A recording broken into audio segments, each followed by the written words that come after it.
Applied Magic by Dion Fortune. It's a good book. So, hey guys, how's it going? Maybe I should have an intro or something. So no, this is Applied Magic. Yeah, it was a good book. Just read it. What are the chapter titles? Are called. Wait, there's no diagrams in the book. It's a short book. It just seems to be a bunch of essays that were kind of slapped together under Dion Fortune's. Well, Dion Fortune wrote the essays and they slapped it together and made a book. The Occult Way, some practical applications of occultism.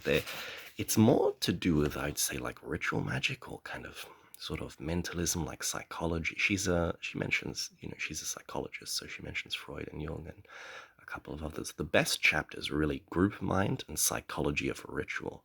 Those are amazing, talking about how those work, kind of like that Neoplatonic universal mind thing, and then with the psychology of ritual, she can talk about it in a psychological way, but also that metaphysics, that transcendental experience isn't lost when she talks about it. And it's a really good explanation. Once again, Dion Fortune, I'd say she's an amazing intro to Western Esotericism, but at the same time, it's good for teachers or experienced occultists to read, because basically she just has this succinct way of explaining really advanced concepts. So circuit force, once again talking about energies.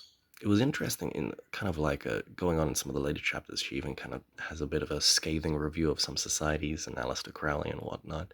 It's quite interesting. She actually praises Crowley for his theoretical and philosophical understanding, but says his practices are incredibly dangerous and should be avoided. It's quite funny how he kind of lays traps in his works.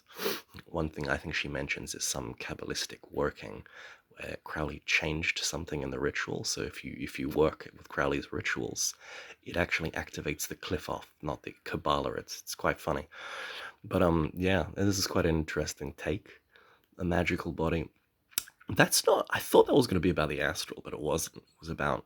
It was. I guess it was kind of just about a build up of the spiritual body. Like the generic light body.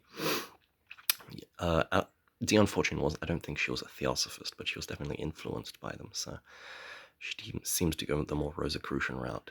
Occult field today. It was quite fascinating, and I think in the esoteric glossary, it's like some really, really short essays, like a bunch of them together. And in there, she actually mentions, she talks about races. And she actually starts talking about the angels of races and how they guide a race and develop them in a certain direction. It's really interesting. And then, like, if two tribes come together and what happens, and some minor tribes get absorbed into the race. And it was really interesting because, race is a bit of a touchy subject nowadays, but the only other person who I've ever heard who talks about stuff like that, I think, would be like Julius Evola. So, good on you, Dion Fortune. That's good. Applied magic. I'm not sure. It's not. We think of applied magic being like instantly casting spells or something, but this once again is more of a book of theory. But if you know nothing, that's what you basically need, right?